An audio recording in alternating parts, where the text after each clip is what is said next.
Setelah mengenal cinta, anakku jadi durhaka.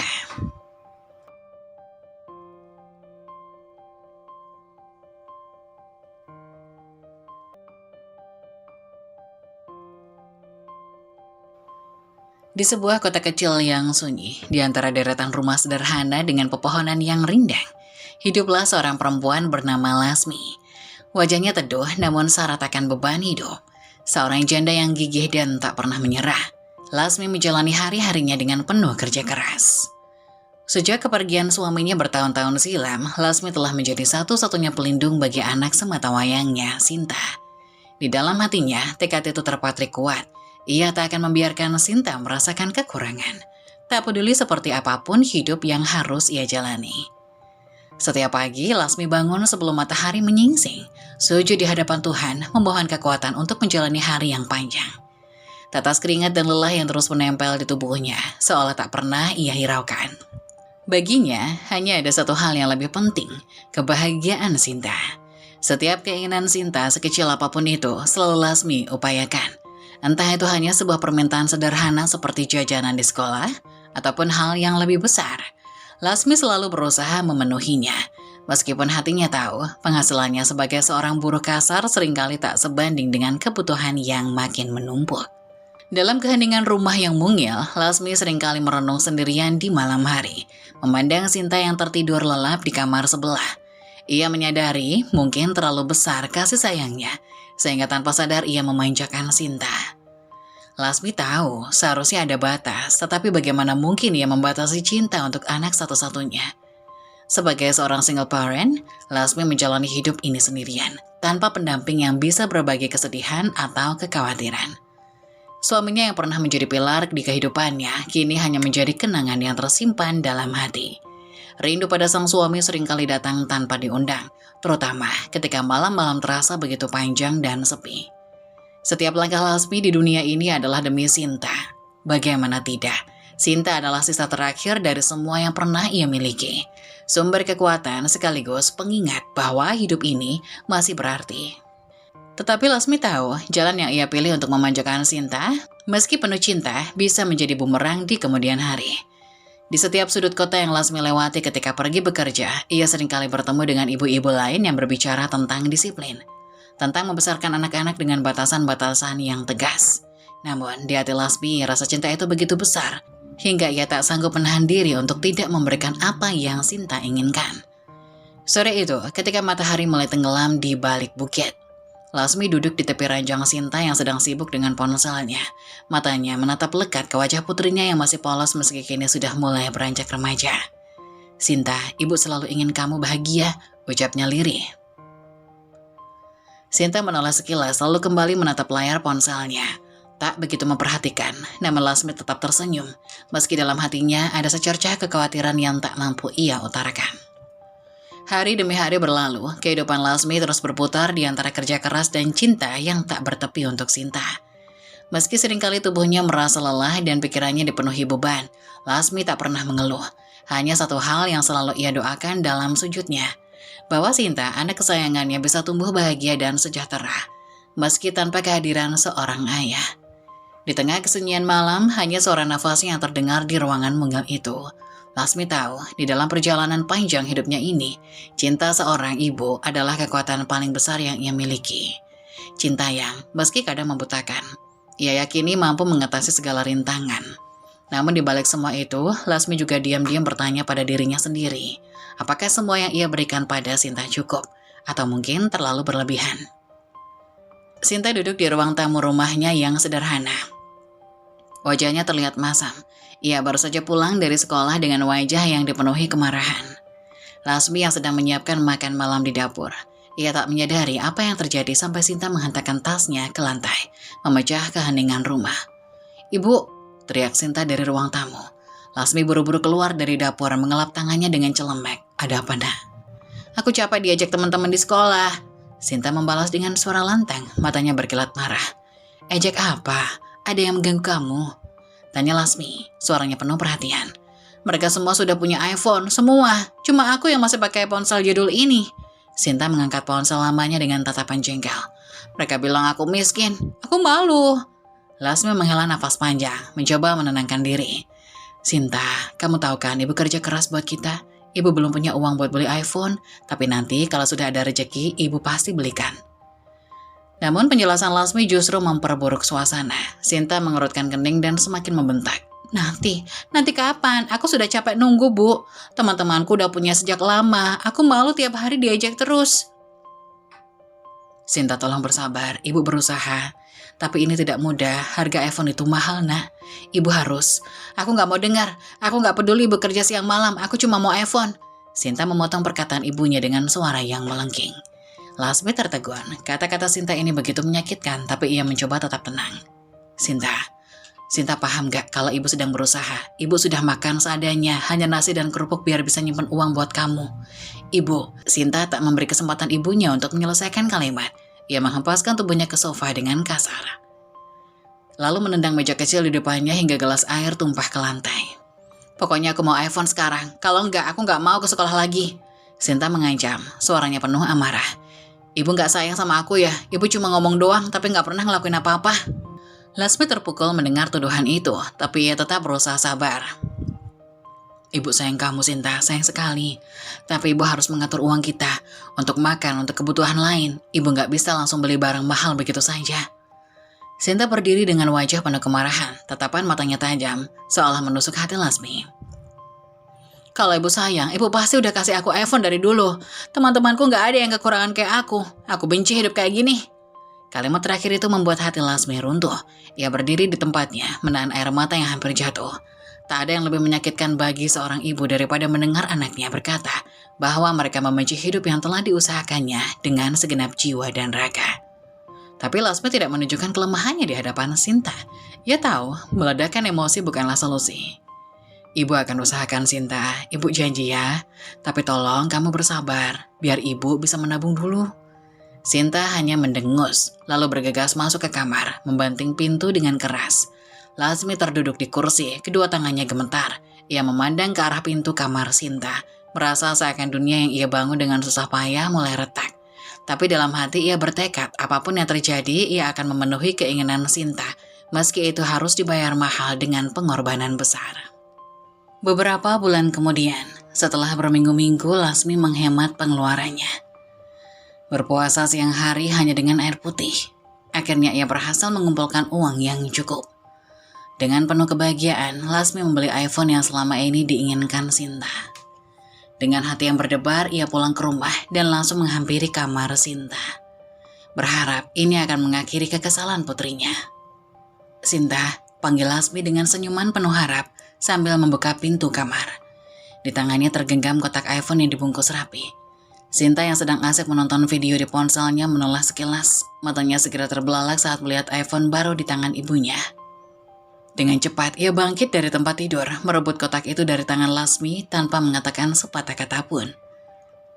Lasmi menunggu, berharap putrinya akan tersenyum atau setidaknya mengucapkan terima kasih.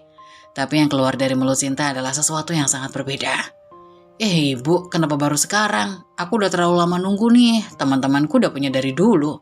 Gara-gara ibu, aku jadi bahan ajakan terus di sekolah. Sinta melempar kotak iPhone itu ke kasur dengan kasar.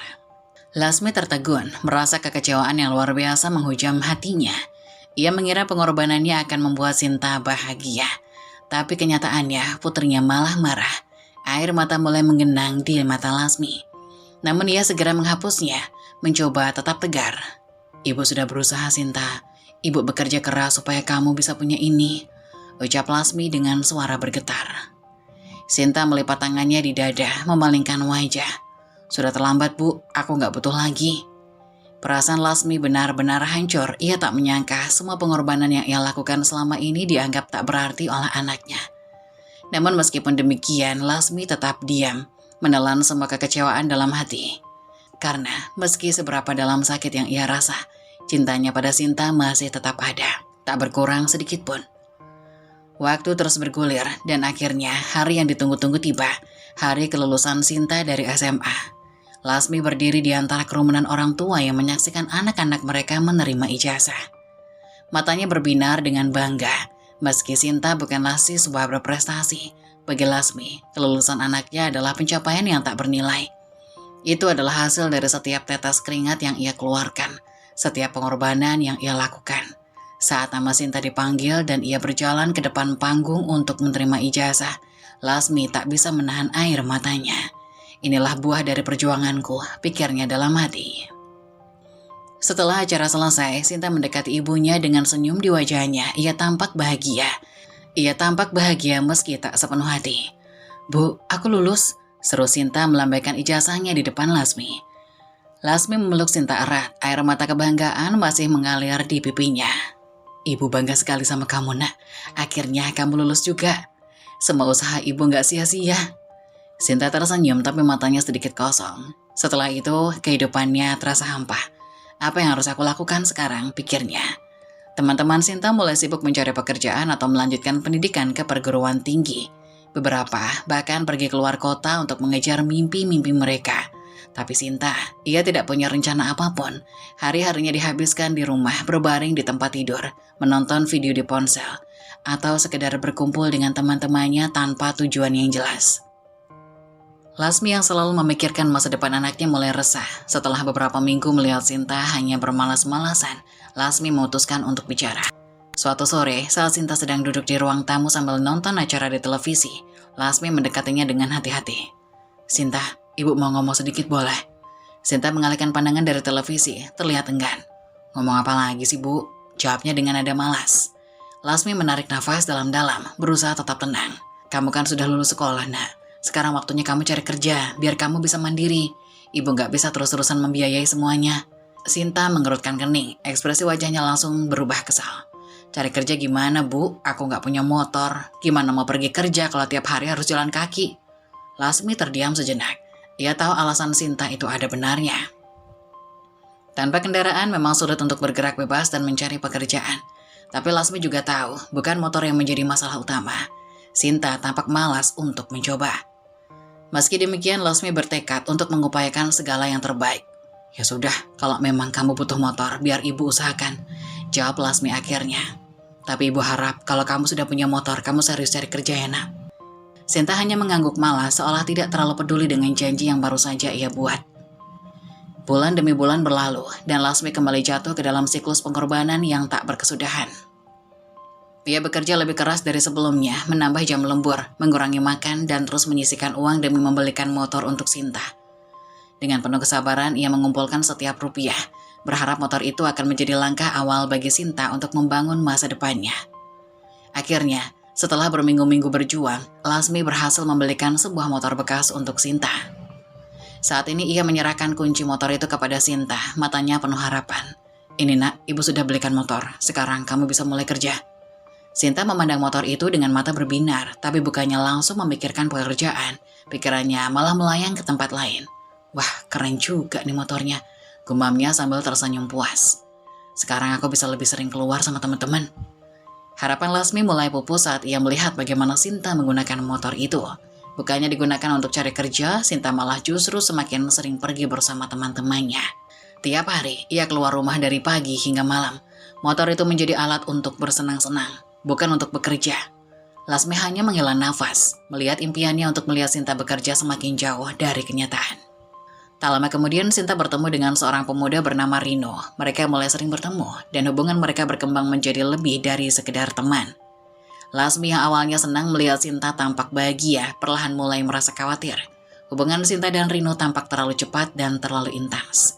Sinta semakin sering pulang larut malam, dan setiap kali Lasmi menanyakan kabarnya, Sinta selalu menjawab dengan ketus dan bahkan marah. Suatu hari saat senja mulai merayap di langit, Sinta dan Rino duduk di sebuah kafe kecil. Mereka berdua terlihat akrab, tertawa dan bercanda, namun tiba-tiba pembicaraan berubah menjadi serius. "Sinta," kata Rino, suaranya terdengar ragu namun berusaha keras.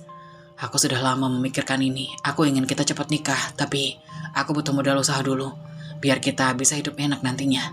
Sinta tersenyum tipis. "Aku juga pengen, Rin, tapi gimana caranya? Kita nggak punya uang sebanyak itu." Rino memandang Sinta dengan tatapan penuh harap. "Iya, aku tahu, tapi kalau kita nggak mulai dari sekarang, kapan lagi kan? Gimana kalau kita cari uang dari barang-barang yang ada dulu? Nanti setelah usaha jalan, kita bisa ganti semuanya." Sinta diam. Pikirannya kacau, ia mencintai Rino dan ingin masa depan bersamanya. Tapi ia tahu ibunya tak punya banyak uang. Tapi barang-barang apa yang bisa kujual? Ibu nggak punya banyak barang berharga, Rin. Rino mendekatkan wajahnya, suaranya lebih rendah namun terdengar licik. Pasti ada, cincin atau perhiasan apa gitu. Kan kita cuma butuh sementara, nanti kalau usaha sudah jalan, kita bisa beli lagi. Sinta menelan ludah, hatinya mulai goyah, tetapi pikiran tentang cintanya pada Rino membuatnya terjebak. Mungkin ini memang jalan terbaik, pikirnya. Lagi pula ini demi masa depan mereka bersama. Meski ragu, cinta Sinta kepada Rino membuatnya mengesampingkan segala logika. Beberapa hari kemudian ketika Lasmi sedang kerja, Sinta menyelinap masuk ke kamar ibunya.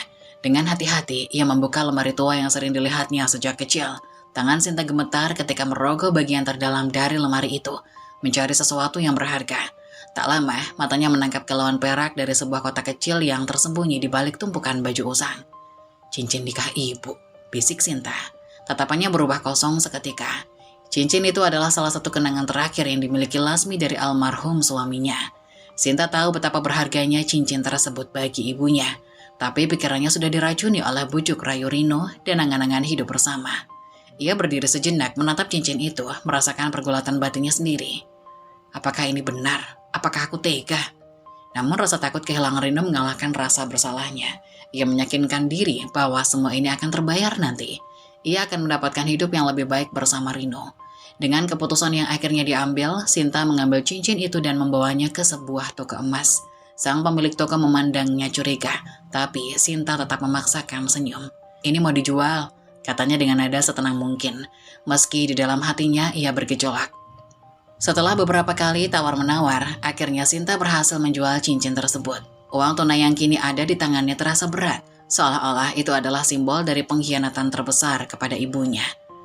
Sore harinya, Sinta bertemu dengan Rino di tempat biasa mereka. Dengan wajah penuh harap, ia menyerahkan uang itu pada Rino. Ini Rin, aku berhasil dapetin uang kamu. Rino tersenyum puas, wajahnya berseri-seri. Kamu luar biasa sayang, terima kasih. Aku janji kita bakal bahagia setelah ini.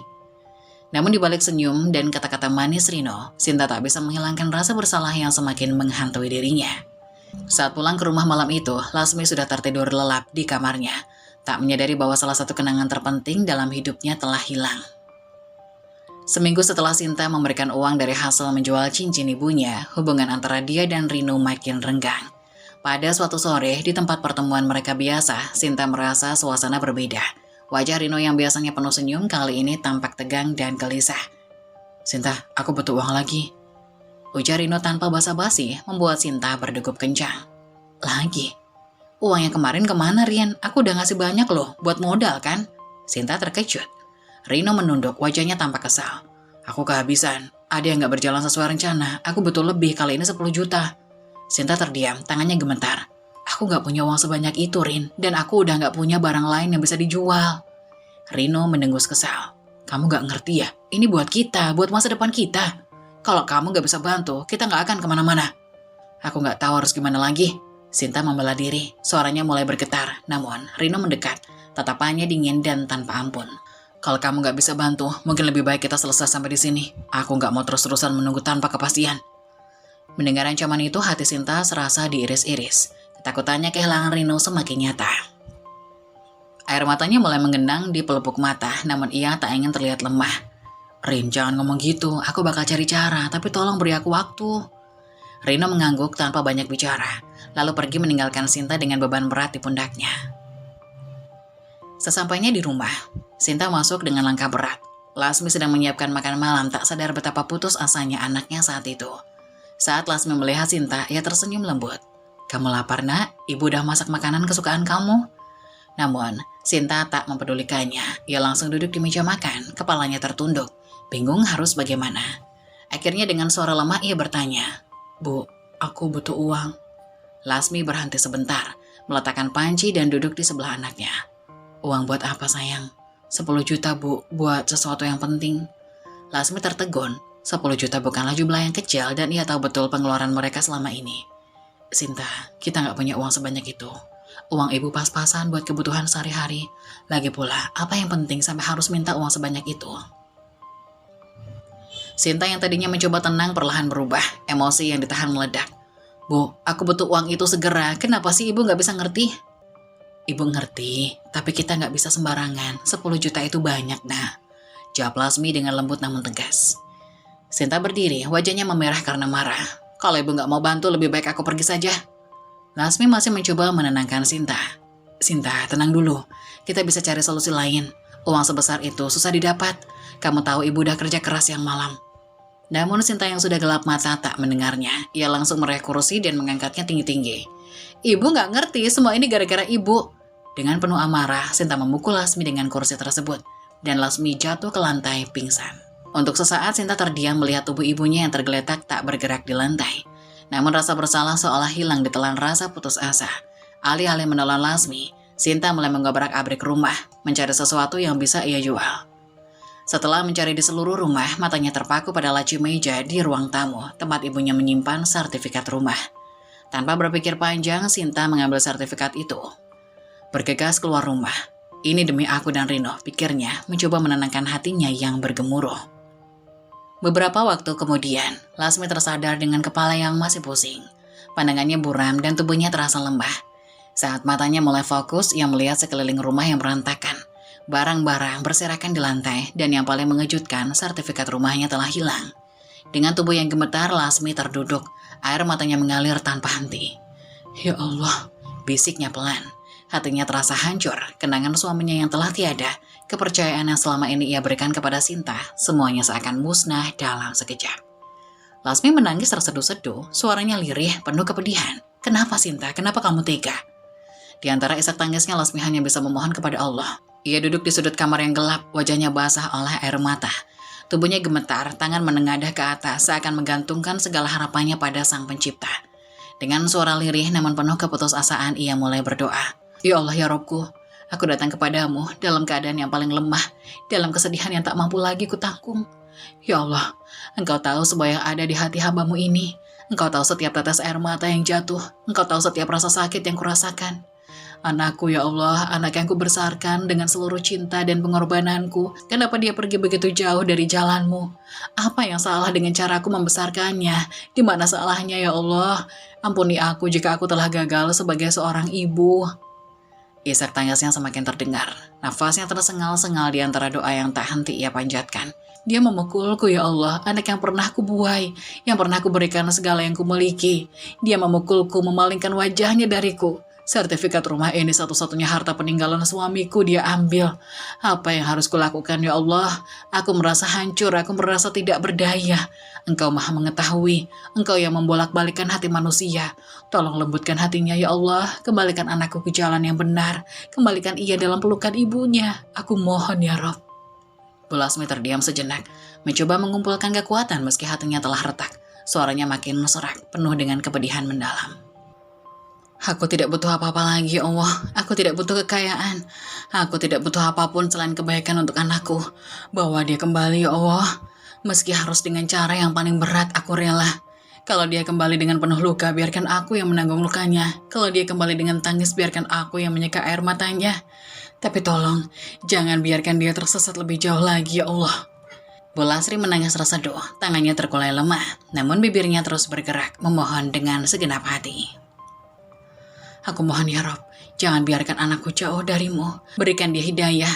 Jangan biarkan aku kehilangan dia seperti aku kehilangan suamiku. Ya Allah, hanyalah kepadamu aku menggantungkan harapan terakhirku. Kalau engkau ingin menguji hamba, aku terima. Tapi jangan biarkan anakku tenggelam dalam dosa lebih dalam lagi. Suaranya kini hanya bisikan, hampir tak terdengar di antara isaknya yang semakin dalam. Lindungi dia ya Allah, hanya Engkau yang bisa menjaga hatinya, yang bisa membawanya kembali. Hanya Engkau yang bisa mengubah nasib kami.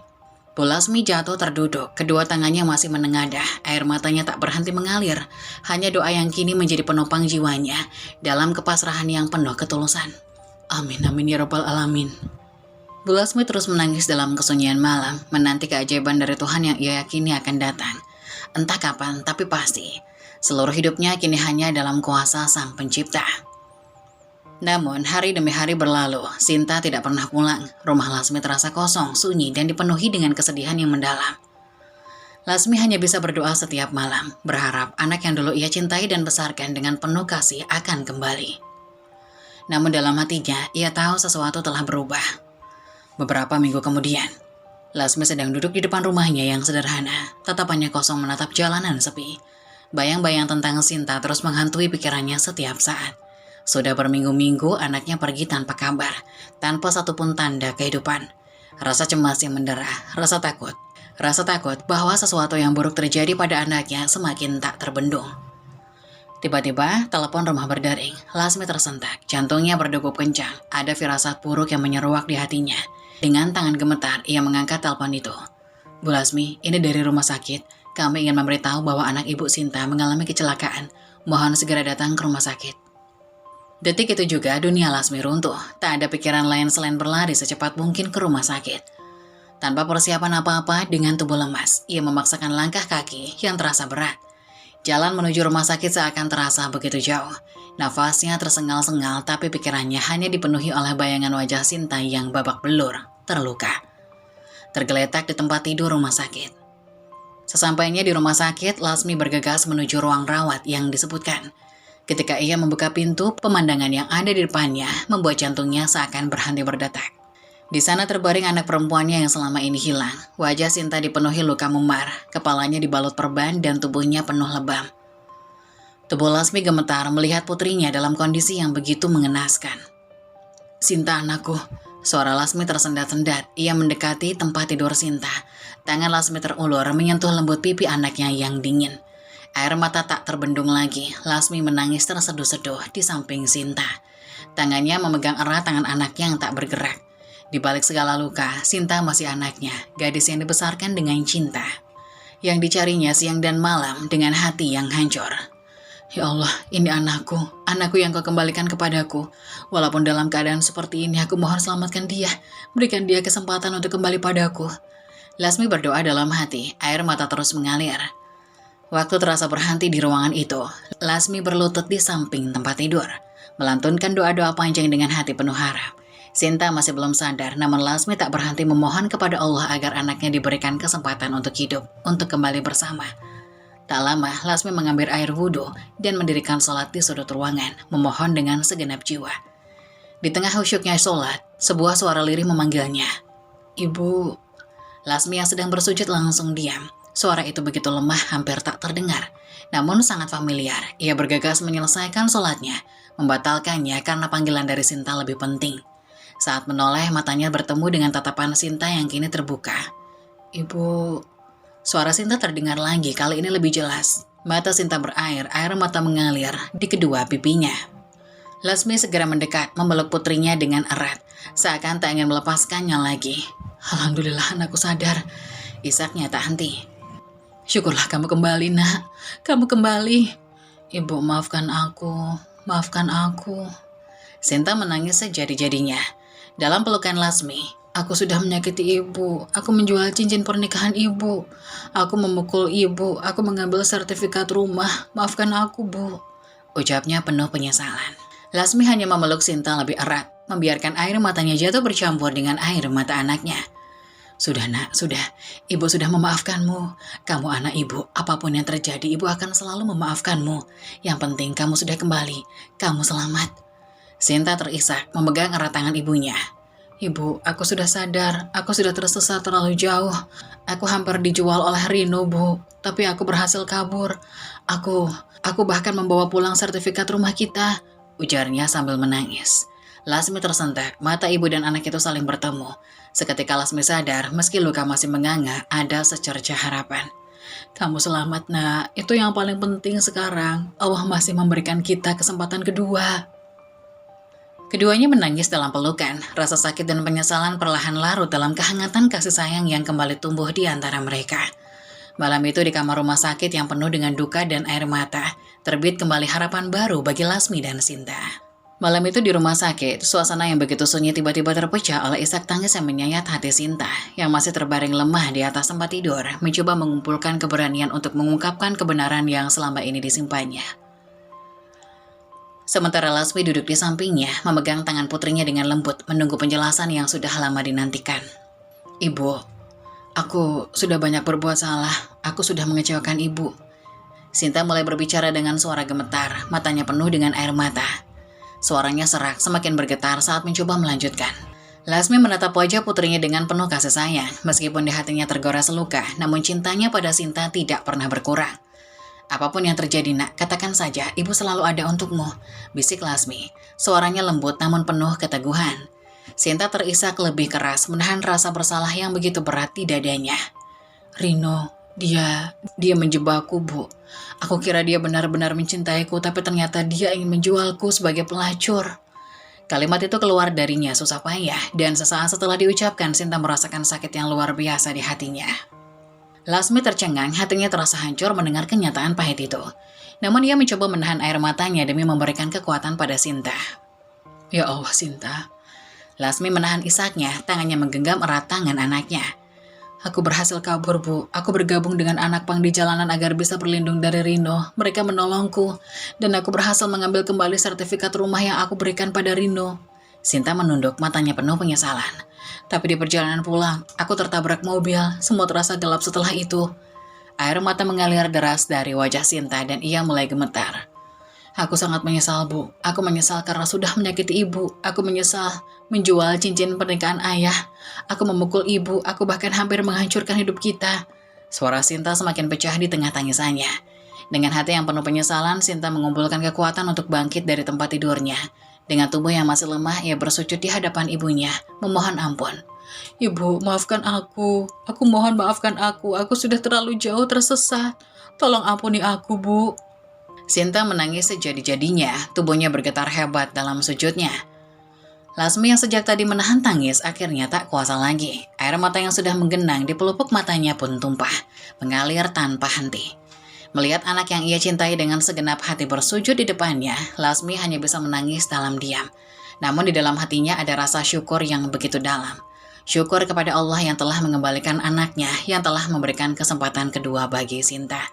Dengan penuh kelembutan, Lasmi menunduk dan mengangkat tubuh Sinta yang masih tersungkur di kakinya. Sudah nak, sudah, ibu sudah memaafkanmu. Sejak dulu, ibu selalu memaafkanmu, ujar Lasmi sambil terisak. Ia memeluk anaknya erat, menumpahkan segala rasa cinta yang tak pernah hilang, meski dilukai begitu dalam. Yang penting sekarang kamu selamat dan kamu sudah kembali, nak. Sinta memeluk ibunya dengan erat, menangis di pelukan Lasmi. Air matanya bercampur dengan air mata ibunya. Dan untuk pertama kalinya dalam waktu yang lama, ada rasa damai yang menyelimuti hati keduanya.